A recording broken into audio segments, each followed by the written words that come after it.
میں اللہ تعالیٰ نے جو سورت شروع کی ہے وہ اصحاب کہف کے واقعے سے. اصحاب کہف کیا ہیں؟ کہف عربی میں کہتے ہیں بڑے غار کو. ایک ہوتا ہے غار، اس کو بھی غار ہی کہتے ہیں، اور ایک ہے کہف، بڑا غار. تو پچھلی امتوں میں شرک تھا، حکومت غیر مسلموں کی تھی، اور وہ ظلم اور جبر کر کے کسی کو توحید پر قائم رہنے نہیں دیتے تھے. تو چند نوجوانوں نے توبہ کی اور ان کو خیال آیا کہ ہم اپنے جو اصل دین ہے توحید، ہم اس پر قائم رہیں گے.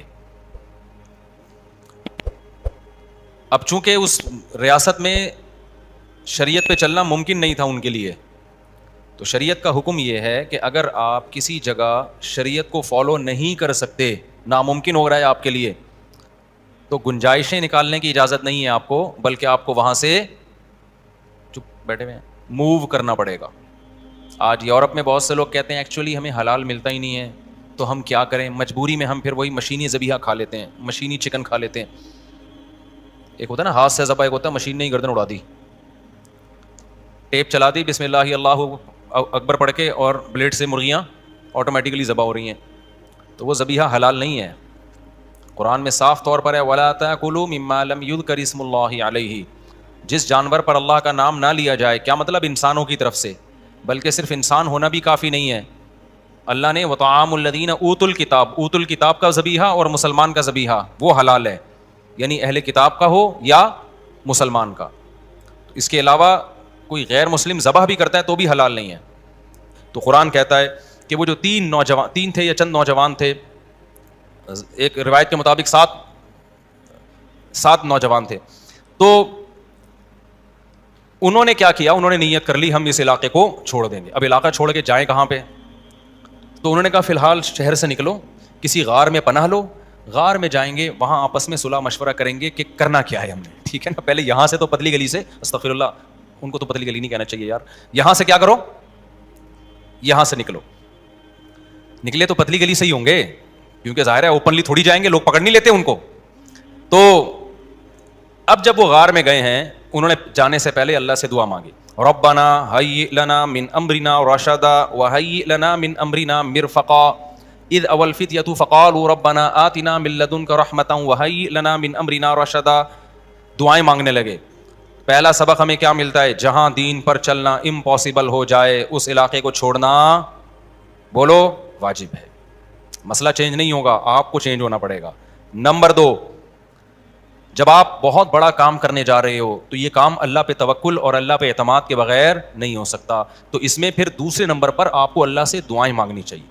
اے اللہ ہیئ لنا من امرنا مرفقا وہیئ لنا ربنا اذ اول الفتیۃ الی الکہف فقالوا ربنا آتنا من لدنک رحمہ. یہ الفاظ یاد کر لیں. اے اللہ اپنی طرف سے ہمیں ایک رحمت دے دے، اور ہمارے معاملے میں ہمیں رشد و ہدایت، گائیڈ کر دے ہمیں کہ کرنا کیا ہے. یہ دعا مانگنا ایسے موقع پہ سنت ہے. سمجھتے ہو کہ نہیں سمجھتے؟ تو قرآن کہتا ہے جب وہ گئے غار میں تو کتا بھی تھا ان کے ساتھ، حفاظت کے لیے کتا پالنا جائز ہے، تو حفاظت کی غرض سے کتا بھی لے گئے. اب کتے کو بٹھا دیا انہوں نے غار کی دہلیز پہ، اور خود کہاں چلے گئے؟ اندر. انگریز ہوتا کتے کو بھی اپنے ساتھ، کیونکہ فیملی ممبر ہوتا ہے کتے ان کے ہاں، بڑھاپے میں ان کا بہترین سہارا ہے کتے، تو وہ کتے کو اپنے ساتھ لے جاتے اور کتا بھی ان کے ساتھ سو جاتا. لیکن وہ چونکہ مسلمان تھے، ان کو پتا تھا کتے کا استعمال اتنا ہی جائز ہے جتنی شرعی ضرورت. تو یہ دہلیز پہ حفاظت کے لیے تو ہوگا، اتنا فری کرانے کی اجازت نہیں ہے کہ اندر ہمارے ساتھ کھانے میں شریک ہو جائے. کیونکہ آپ یوٹیوب پہ دیکھیں وہاں کتے، ہمارے ایک استاذ لندن گئے، وہ پہلی دفعہ گئے تھے، وہ کہہ رہے ہیں گھر میں گیا تو کتا بیٹھا ہوا ہے سامنے نا بستر پہ، وہ اتنا بڑا کتا زبان باہر کر رہا ہے، میں تو ڈر کے باہر آ گیا. میں نے کہا بھائی یہ کیا کر رہا ہے؟ بستر پہ بیٹھا ہوا ہے کتا. تو کہہ رہے میں ڈر گیا، میں نے یہ کیا؟ انہوں نے کہا بھائی یہ ایسے ہی ہوتا ہے یہاں. خیر، اور جو فیملی پلاننگ والوں کی کوشش ہے نا، بچے کم، تو یہ سمجھ لو کہ ہمارے گھروں میں بھی عنقریب کتے آنے والے ہیں. یا تو کتا پال لو یا انسان پیدا کر لو.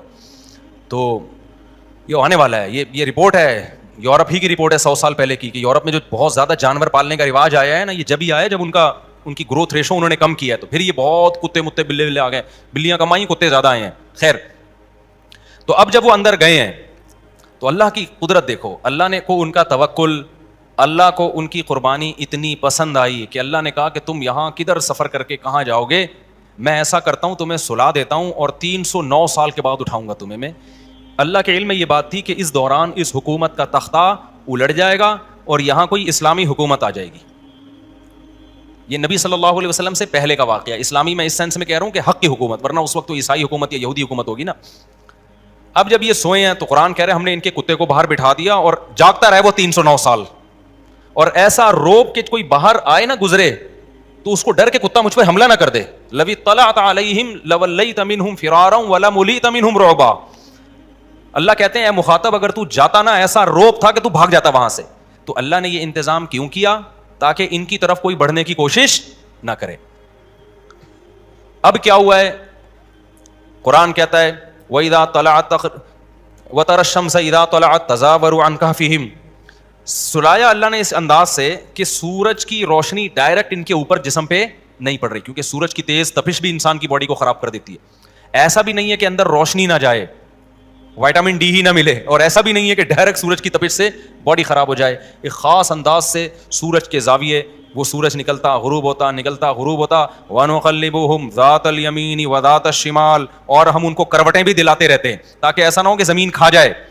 بھائی ایک ہی جگہ پڑے رہو گے, اگر آپ سوئے اور اٹھے ہی نہیں 1 دن 2 دن 3 دن 4 دن 5 دن 6 دن, تو ایک دن کیا ہوگا زمین میں آپ کیا ہو جاؤ گے؟ غائب. تو اللہ کہتے ہیں ہم ان کو کروٹیں بھی دلا رہے تھے. اب دیکھو اللہ کے کام دیکھو, 309 سال کسی انسان کے لیے سونا ممکن نہیں ہے, لیکن اللہ نے جب سنا کہ ایک قدرت کو ظاہر کیا تو اب اللہ باقی تمام چیزوں میں اسباب ہی اختیار کر رہے ہیں. اللہ یہ بھی تو کر سکتے تھے ایک کروٹ پہ 300 سال سلا دیتے اور زمین کو ان کی باڈی کھانے نہ دیتے, یہ کر سکتے تھے نا, لیکن نہیں. 309 سال سنا کے تو اپنی قدرت ظاہر کرنی تھی, باقی سارے کام کیسے ہوں گے؟ اسباب کے تحت ہوں گے. اللہ یہ بھی کر سکتے تھے کہ 309 سال سلاتے, سورج کی کرنیں نہ آتی ان کے اوپر اور اندھیرے میں ہی وٹامن ڈی ان کو ملتا رہتا. نہ نہ نہ, جہاں تک اسباب سے کام ہوگا اللہ بھی کیا اختیار کرتے ہیں؟ اسباب اختیار کرتے ہیں. تو جب اللہ بھی اسباب ہی اختیار کرتے ہیں تو میں اور آپ کون ہوتے ہیں جو اسباب اختیار کیے بغیر اللہ پہ توکل کرنا شروع کر دیں؟ کما رانی اللہ کھلائے گا, صحت کا خیال کرنا نہیں, اللہ ابے کچھ نہیں ہوتا لڈو وڈو کھانے سے. یہ باتیں ہوتی ہیں نا آج کل دینداروں کی, او بھائی تیرے کو شوگر ہے تو 3 لڈو کیوں کھا رہا ہے؟ ابے موت دینے والا کون ہے؟ اللہ ہے. زندگی موت لڈو کے ہاتھ میں نہیں ہے, زندگی موت کس کے ہاتھ میں ہے؟ لڈو. کس کے ہاتھ میں ہے زندگی موت؟ اللہ کے ہاتھ. یہ دینداروں کو ہم نے سنا ہے. حالانکہ جب آپ کا ویٹ بڑا ہوا ہے, آپ کو شوگر ہے, تو لڈو آپ کے لیے جان لیوا ہو سکتا ہے. ایسے موقع پہ یہ توکل کی بات کرنا یہ شریعت کے خلاف ہے. تو اللہ بھی دیکھو اسباب ہی اختیار کر رہا ہے. حدیث میں آتا ہے کہ حضرت عیسیٰ علیہ الصلوۃ والسلام جب آسمان سے نازل ہوں گے, اب پتہ نہیں اتنی اوپر سے زمین پہ آئیں گے, یہ اسباب کے خلاف ہے نا. یہ بات انسان کے لیے تو ممکن نہیں ہے. جب آپ زمین کے خول سے باہر جاتے ہیں آکسیجن ہی ختم ہو جاتی ہے, زندہ رہنا ممکن نہیں ہے. لیکن عیسیٰ علیہ السلام کو اللہ نے اپنی قدرت سے زندہ رکھا ہوا ہے. جب قرب قیامت میں دمشق میں عیسیٰ علیہ السلام آئیں گے تو حدیث میں آتا ہے کہ امام مہدی شام میں نماز کے لیے کھڑے ہوئے ہوں گے, عصر کی نماز کے لیے مصلی پہ. مینار ہے اس پہ کون نازل ہوگا؟ حضرت عیسیٰ علیہ السلام. تو مینار سے پھر سیڑھیاں لگائی جائیں گی حضرت عیسیٰ کے اترنے کے لیے. کمال کی بات ہے, اللہ وہاں سے یہاں تک آ گئے, تھوڑا سا تو رہ گیا فاصلہ. چھوڑو یار, تم لوگ کی سمجھ میں نہیں آ رہا. ابے سوال پیدا ہوتا ہے کہ جب ادھر سے ادھر تک آ گئے تو تھوڑا سا تو رہ گیا ہے نا. اب یہاں سیڑھیاں کیوں لگائی جا رہی ہیں؟ بھائی دنیا کیا ہے؟ دارالاسباب ہے.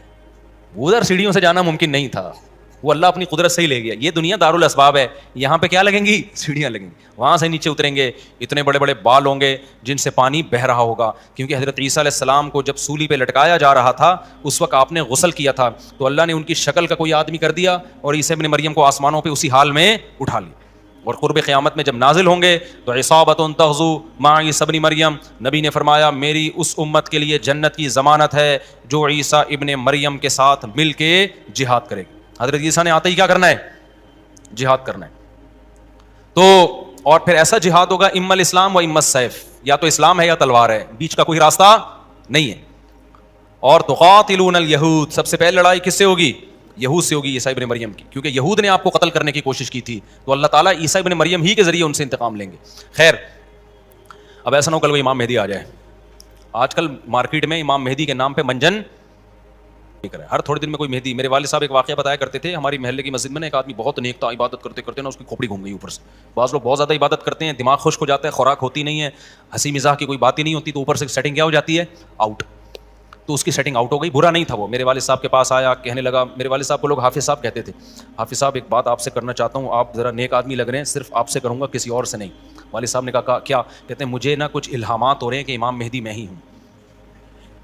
والد صاحب ہمیں یہ واقعہ سنا رہے تھے, کہتے ہیں کہ میں نے اس سے کہا کہ بس مجھے بتا دیا, میرے علاوہ کسی کو قطعاً نہیں بتانا, ورنہ حالات کا میں ذمہ دار, کوئی بھی پیل دے گا, صحیح ہے نا. تو بس یہ میں مجھے بتا دیا نا, بس یہ ہم دونوں کے راز کی بات ہے اور اللہ کو پتہ ہے, کسی تیسرے کو بتانے کی بالکل بھی ضرورت نہیں.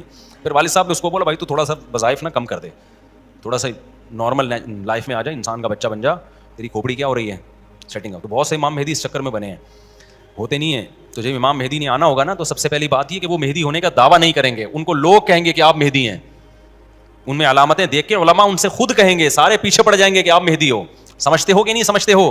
تو جو خود سے مہدی ہونے کا دعویٰ کرے وہ تو مہدی ہو ہی نہیں سکتا. اور جب امام مہدی ہوں گے تو عیسیٰ ابن مریم نازل ہوں گے, جس کے دور میں عیسیٰ نازل نہیں ہو رہے, اس کا مطلب وہ مہدی ہے ہی نہیں. تو حدیث میں آتا ہے حضرت مہدی مصلی پہ کھڑے ہوں گے, تو حضرت عیسیٰ علیہ السلام آئیں گے, تو وہ حضرت مہدی ان کو مصلی پہ آگے کریں گے کہ آپ نماز پڑھائیں. لیکن حضرت عیسیٰ علیہ السلام کس کے حوالے کریں گے مصلی, کہ یہ نماز آپ ہی پڑھائیں گے. کیوں؟ مجھے اللہ نے نماز پڑھانے کے لیے نہیں, مجھے کس کے لیے بھیجا ہے؟ جہاد کرنے کے لیے بھیجا ہے. میں تلوار لے کے لڑائی کروں گا, یاجوج ماجوج کو قتل کریں گے. اب یاجوج ماجوج کہاں ہیں, اس کے بارے میں کوئی صحیح بات ہمارے علم میں نہیں ہے. ویسے بھی اگر ہمیں پتہ چل جائے کہاں ہیں تو وہ دریافت ہو جائیں گے نا, اور قرآن کہتا ہے قرب قیامت سے پہلے وہ دریافت بولو نہیں ہو سکتے. تو اللہ نے چھپا دیا ہے ان کو, چھپا دیا ہے تو چھپایا ہے اس لیے کہ پہلے نہ پتہ چلے کدھر ہے. کچھ لوگ کہتے ہیں یہ چائنیز ہیں, کوئی بھروسہ نہیں ہے ویسے لگتا ہے کہ شاید ہوں, کیونکہ وہ جو ذوالقرنین نے دیوار بنائی تھی نا, سیسا پلائی ہوئی, اور پہاڑوں کے پیچھے دھکیل دیا تھا, اور پھر بڑی تعداد ہو گئی ان کی, حدیث سے پتہ چلتا ہے شاید وہ, لیکن بہرحال کوئی یقینی بات نہیں ہے. تو یاجوج ماجوج ایک بڑی طاقتور قوم ہوگی جس کو حضرت ذوالقرنین نے, سورہ کہف میں اس کا بھی تذکرہ ہے, پہاڑوں کو بند کر کے ان کو دھکیل دیا, کہیں چھپا دیا ان کو. تو قرب قیامت میں وہ نکلیں گے اور پھر دنیا میں تباہی مچائیں گے, اور پھر ان کو کون قتل کرے گا؟ حضرت عیسیٰ علیہ السلام. تو وہ ابھی نہیں نکلیں گے, جب نکلیں گے تو ان کا ابھی دریافت بھی نہیں ہو سکتے وہ. باقی وہ کچھ کہتے ہیں مریخ میں ہیں, کچھ کہتے ہیں کہاں ہیں, ہمیں نہیں پتہ کہاں ہیں. بہرحال بظاہر تو لگتا ہے زمین میں ہی ہے, کیونکہ ذوالقرنین جو گئے تھے مشرق اور مغرب, شمال جنوب کا انہوں نے سفر کیا, اسی زمین میں کیا تھا سفر. تو واللہ اعلم. ہمیں بس اجمالی طور پر ان چیزوں پہ ایمان لانا ضروری ہے. ان کی ڈیٹیل ہمیں بتائی نہیں گئی ہے, تو ہمیں ڈیٹیل میں جانے کی اجازت نہیں ہے. باقی قیاس آرائیاں ہوتی ہیں, صحیح بھی ہو سکتی ہیں, غلط بھی ہو سکتی ہیں. اچھا, تو میں یہ عرض کر رہا تھا کہ 309 سال وہ سوئے ہیں. وَنُقَلِّبُهُمْ ذَاتَ الْيَمِينِ وَذَاتَ الشِّمَالِ. اللہ کہتے ہیں ہم ان کو پلٹتے تھے, اب ادھر کو کروٹ لے کے سوچو, اب ادھر. وَكَذَلِكَ بَعَثْنَاهُمْ. 309 سال کے بعد ان کو اللہ نے جگایا, پوری حکومت بدل گئی, پوری حکومت کا تختہ پلٹ گیا. اب جب 309 سال کے بعد اٹھے ہیں تو پیٹ کمر سے چپکا ہوا ہے, ٹھیک ہے نا, بھوک لگ رہی ہے ٹائٹ والی. تو کیا کہتے ہیں, کم لبستم. پہلے آپس میں کہنے لگے ہم کتنا سوئے ہیں, ہم کتنا سوئے ہیں. ایک نے کہا لبثنا یومن او بعض یوم, یا تو پورا دن سوئے ہیں, کیونکہ سورج جب ہم سوئے تھے تو یہاں تھا, اب یہاں ہیں. لیکن جب یہاں ہیں تو اس کا مطلب پورا دن تو نہیں سوئے ہم, پورا چکر تو ہو جانا چاہیے تھا نا. مثال کے طور پر وہ سوئے تھے مغرب کے وقت اور آنکھ کھل رہی ہے اشراق کے وقت. اب کنفیوز ہو رہے ہیں نا کہ یار اگر ہم تھوڑا سوئے ہیں تو یہ تو ہمیں لگ رہا ہے بہت زیادہ سوئے ہیں, 24 گھنٹے سے زیادہ تو سو نہیں سکتا کوئی. تو کہنے لگے یا تو ہم پورا ایک دن سوئے ہیں یا شاید اس سے کم سوئے ہیں. کم سونے پر یہ اعتراض ہو رہا ہے کہ نیند تو بڑی شاندار طریقے سے پوری ہوئی ہے, 4-6 گھنٹے میں ایسی ہوتی نہیں ہے. اور اگر زیادہ سوئے ہیں تو سورج جب ہم سوئے تھے وہ یہاں تھا, اب یہاں ہیں, تو یہ تو 24 گھنٹے بھی پورے نہیں ہوئے. کیونکہ ان کا کیا خیال ہے کہ یہ 300 دفعہ پلٹ کے سورج آ چکا ہے. جب کافی دیر ان کی بحث ہوئی تو کہنے لگے ربکم اعلم بکم, اللہ ہی جانتا ہے بھائی کتنا سوئے ہیں, اس بحث سے کوئی فائدہ نہیں ہے, ابھی تو روٹی کی فکر کرو. فبعثوا احدکم بورقکم, یہ سکہ رائج الوقت لے کے جاؤ اور روٹی لے کر آؤ. اب دیکھو یہاں بھی وہ اللہ پہ توکل کر سکتے تھے کہ ہم جا رہے ہیں, پیسے لے جانے کی ضرورت نہیں ہے, ہم نے اللہ کے لیے قربانی دی ہے, کھلائے گا کون ہمیں؟ اللہ. نا بھائی, اللہ نے کہا ہے جتنے اسباب اختیار کر سکتے ہو کرو. تم ایک اجنبی جگہ پہ جا رہے ہو, تمہارے پاس سکے ہونا, پیسے تو لے کے جاؤ. عربوں میں نا جب زمانے جاہلیت میں حج ہوتا تھا تو دور دور سے جو عرب قبیلے بیت اللہ آتے تھے پیسے نہیں لے کے آتے تھے ساتھ میں, کہتے تھے کہ ہم اللہ کے گھر کی زیارت کے لیے جا رہے ہیں تو کھلائے گا کون ہمیں؟ اللہ, ہم پیسے نہیں لے کے جائیں گے. یہ تو توکل کے خلاف ہے یار. اللہ کے مہمان, وہ مثال ایسے دیتے تھے جیسے آپ اپنی نانی کے جا رہے ہو اور اپنے کھانا ساتھ لے کے جا رہے ہو, تو نانی کو غصہ آئے گا نا, بیٹا میں نے تیری دعوت کی ہے تو کھلاؤں گی کون؟ میں کھلاؤں گی تجھے, تو اپنے ساتھ کھانا کیوں لے کر آیا ہے؟ تو کہتے تھے جب ہم کسی کے مہمان ہوتے ہیں تو کھانا ساتھ نہیں لے کے جاتے, میزبان کا کام ہے, تو ہم اللہ کے گھر پہ جا رہے ہیں, ہم پیسے لے کے نہیں جائیں گے, اللہ پہ توکل کریں گے. جب پیسے ختم ہوتے نا تو بھیک مانگ رہے, تو بھائی کو اللہ کے نام پہ کوئی کھانا دے دے یار, کوئی تو روٹی دے دے. جب پیسے ختم ہوتے تو کیا کرتے یار, کہیں سے جگاڑ, پھر چوریاں چکاریاں شروع کر دیتے. تو قرآن میں اللہ نے آیت نے نازل کی, وَتَزَوَّدُوا, جب حج کے لیے جاؤ تو زاد راہ لے کے جاؤ, پیسے لے کے جاؤ. کیوں؟ فَإِنَّ خَيْرَ الزَّادِ التَّقْوَىٰ, سب سے بہترین زاد راہ تقویٰ ہے. وہ توکل جو تمہیں بھکاری بنا دے, گنہگار, کیونکہ بھکاری پن یہ تقویٰ کے خلاف ہے. تو پہلے تقویٰ کی فکر کرو کہ لوگوں کے سامنے ہاتھ نہ پھیلانے پڑے. تو ان کو بتا دیا اللہ نے صحابہ کو کہ توکل کا یہ مطلب نہیں ہے کہ دنیا میں اسباب اختیار نہ کرو, حج پہ جا رہے ہو تو پیسے لے کے جاؤ سارا. تبھی فقہا کہتے ہیں, فقہا نے دین کو خوب سمجھائے کہ حج صرف اس پہ فرض نہیں ہو جاتا کہ آنے جانے کا انتظام ہو جائے, نہ, حج اس پہ فرض ہوگا آنے جانے کا انتظام بھی, راستے میں کھانے کا انتظام بھی, اور جتنے دن آپ گھر کی مارکیٹ سے شارٹ رہو گے بیوی بچوں کے کھانے کا بھی انتظام.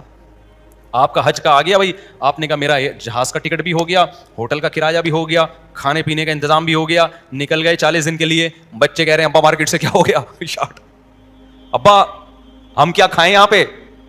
تو ابا کہہ رہا ہے بیٹا میرے لیے چونکہ آنے جانے کا پراپر انتظام ہو گیا تھا تو مجھ پہ حج فرض ہو گیا ہے, کیونکہ اللہ نے کہا ہے جس میں استطاعت ہے حج فرض ہے, تو مجھ میں استطاعت تھی حج فرض ہے.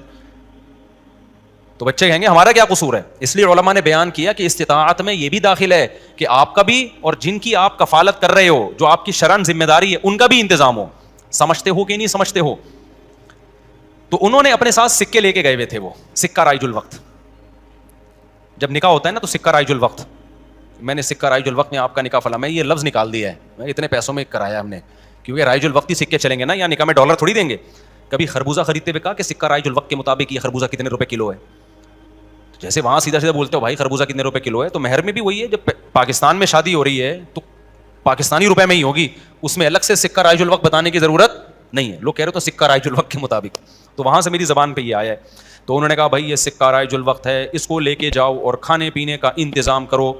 پھر کہنے لگے دیکھو وَلْيَتَلَطَّفْ, چپکے سے جانا, وَلَا يُشْعِرَنَّ بِكُمْ أَحَدًا, کسی کو تمہارے بارے میں پتہ نہ چلے. ایسے منہ لپیٹ کے نا چھپڑ میں جانا اور روٹی لے کے چھپڑ میں واپس آ جانا. اس سے بھی پتہ چل رہا ہے کہ وہ اپنی حفاظت کا پورا انتظام کر رہے ہیں, پھر اللہ پہ توکل کر رہے ہیں. کتا بھی ساتھ لے کے جا رہے ہیں تاکہ اجنبی لوگوں سے ہماری حفاظت ہو, یہ بھی پورا انتظام. اور اس کے بعد بھی ایک بندے کو بھیج رہے ہیں بھائی لپٹ کے جانا, پتہ نہ چلے, پکڑے نہ جائیں ہم. اور آگے انہوں نے کیا کہا, فَلْيَنظُرْ أَيُّهَا أَزْكَىٰ طَعَامًا, دیکھنا پاکیزہ کھانا ہو, حلال کھانا لے کے آنا. اس سے بھی پتہ چلتا ہے کہ چونکہ غیر مسلم ریاست تھی نا, وہاں ان پر واجب تھا کہ کھانا خریدنے سے پہلے تحقیق کر لیں کہ حرام ہے یا حلال. اسلامی ملک میں اس تحقیق کی ضرورت نہیں ہے کیونکہ حلال ہی ہوتا ہے. یہاں آپ ہوٹل میں بیٹھ کے پوچھیں یہ گدھے کا گوشت ہے یا بکرے کا گوشت ہے, وہ رکھ کے ایک تھپڑ لگائے گا آپ کے. کیوں بھائی؟ غالب یہی ہے کہ جب سامنے والا انسان ہے اور مسلمان ہے تو گوشت بھی انشاءاللہ حلال ہی ہوگا. سامنے والا گدھا نہیں ہے تو گوشت بھی گدھے کا. یہاں بھی گدھے کے گوشت بکے ہیں مگر ان کا ریشو کم ہے نا, عموماً تو حلال ہی ہوتا ہے. لیکن جب آپ غیر مسلم ریاست میں جاتے ہیں, پھر جب بھی آپ کوئی چیز خریدیں گے تو آپ پر تحقیق کرنا واجب ہے, بھائی یہ حلال ہے یا نہیں. میں یورپ میں جہاں بھی ہوٹل میں جاتا تھا پہلے پوچھتا تھا ابے یہ مرغی حلال ہے کہ حرام ہے, وہ کہتا تھا حلال ہے. کیسے پتہ چلا حلال ہے؟ ٹھپا تو سب نے لگایا ہوا ہوتا ہے حلال کا. کہاں سے خریدی آپ نے؟ وہ بتاتا تھا فلاں سے. میں نے کہا آپ کو پتا ہے کہ وہ ہاتھ سے ذبح کرتے ہیں کہ جی ہمیں تو نہیں پتا. میں نے کہا پھر ہم بھی نہیں کھائیں گے. بھائی یہ غیر مسلم ریاست میں یہ تحقیق کیا ہے؟ اطمینان ہو جائے کہ ہاں جی ہاتھ کا ذبیحہ ہے, بسم اللہ اللہ پڑھ کے کرے تو پھر آپ کھا سکتے ہیں, ادروائز نہیں کھا سکتے آپ. پھر آپ چلغوزے کھائیں, کچھ بھی کھائیں, گزارا کریں آپ. سمجھتے ہو؟ تو ان لوگوں نے بھی کیا, حالانکہ یہ کتنے شدید بھوکے تھے نا, ان کو تو چاہیے تھا بولتے یار تو جا اور جو ملے لے آ بس اٹھا کے, ٹھیک ہے نا, جو ملے. ابھی حلال حرام کے چکر میں پڑنے کی ضرورت نہیں ہے, بہت ہو گیا یار بھوک دیکھ یار, ابھی تو ابھی پھر بھی آگے حلال حرام کی تحقیق کرے گا. ابھی جو ملے اٹھا کے لے آ, نہ حلال لے کے آنا, حرام سے اوائڈ کرنا. اب جب وہ بندہ آیا نا سکہ رائج الوقت لے کے, تو جب وہ اس نے سکہ دیا تو وہ دکاندار نے بولا بھائی یہ کون سے زمانے کا سکہ لایا بھائی تو, ٹھیک ہے نا, یہ کرنسی تو کیا ہو گئی ہے, 300 سال پہلے یہ نوٹ ختم ہو چکے ہیں. اس پہ تو جس بادشاہ کی تصویر ہے وہ بھی بت پرست بادشاہ تھا, اس کا تو خاتمہ ہو گیا ہے.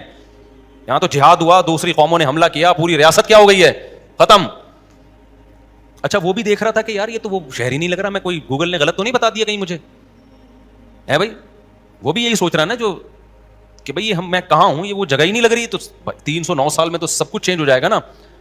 بالآخر قرآن میں چونکہ اختصار ہے, بہت شارٹ واقعات سناتا ہے. بالآخر کیا ہوا کہ لوگوں نے اس سے پوچھا تم کون ہو, اس نے پوچھا بھائی وہ کہاں ہے, انہوں نے کہا وہ تو 309 سال پہلے ونس اپون اے ٹائم ایک حکومت تھی, پھر یہ ہوا, پھر علامتیں دیکھی گئیں, یہ پرانے سکے نکلے. تو لوگوں کو اچھا ان لوگوں کی ہسٹری بھی لوگوں کو پتہ تھی کہ پرانے وقتوں میں چند نوجوانوں نے اللہ کے لیے قربانی دی تھی اور اپنے علاقے سے ہجرت کر کے چلے گئے تھے, ان کے نام یہ تھے, ان کی علامتیں یہ تھیں. تو اس سے بھی لوگوں کو نا ہسٹری سے پتہ چل گیا بھائی یہ کون لوگ ہیں, یہ وہی لوگ ہیں. تو پھر بہرحال جب ہو گیا تو ان کی تو بڑی واہ واہ ہو گئی, یار یہ تو بڑے کرامتی بزرگ ہیں, یہ تو 300 سال سے کہاں سو رہے تھے, غار میں سو رہے تھے. سب نے ان کو بلایا, بھائی ان کا تو بڑا اکرام ہوا. میں اب آگے میں اپنے اسٹائل میں بیان کر رہا ہوں, قرآن میں نہیں لکھا ہوا, جو ہوتا ہے ایسے موقع پہ, بھائی دم کر دیں, ہمارے وہ گنجے کے بال نہیں آ رہے, حضرت اس کے سر پہ دم کر دیں, اس کی شادی نہیں ہو رہی, اس کے لیے دعا کر دیں, اور یہ بچہ مفتی مولوی صاحب میرا بچہ انسان کا بچہ بن جائے. ہم نے جب پیدا کیا تھا اس وقت انسان تھا, لیکن اب جو رپورٹ ہے اس کے مطابق یہ جو شکایتیں آ رہی ہوتی ہیں, کوئی پھونک لگا دیں, کوئی تبلیغ میں نکال دیں, کوئی نصیحت کر دیں, جو بھی ان کا اتنی عزت ہو گئی, پھر انہوں نے وہ سب آ گئے اور ان کی بڑی جو اللہ نے نا ان کی دعا ایسے قبول کی کہ بجائے ہجرت کرنے کے انہی کے وطن کو ان کے لیے سوٹیبل بنا دی. اور بالآخر ایک وقت کے بعد ان کی طبعی موت ہوئی. تو اب لوگوں میں جھگڑا ہو گیا, بھائی ان کی موت واقع ہو گئی ہے, تو یہ چونکہ ایک بڑا تاریخی واقعہ ہوا ہے نا, اس واقعے کو محفوظ رکھنا. ہسٹری تو ہر ایک چاہتا ہے نا محفوظ ہو, اور وہ ہسٹری جس میں کوئی سبق ہو.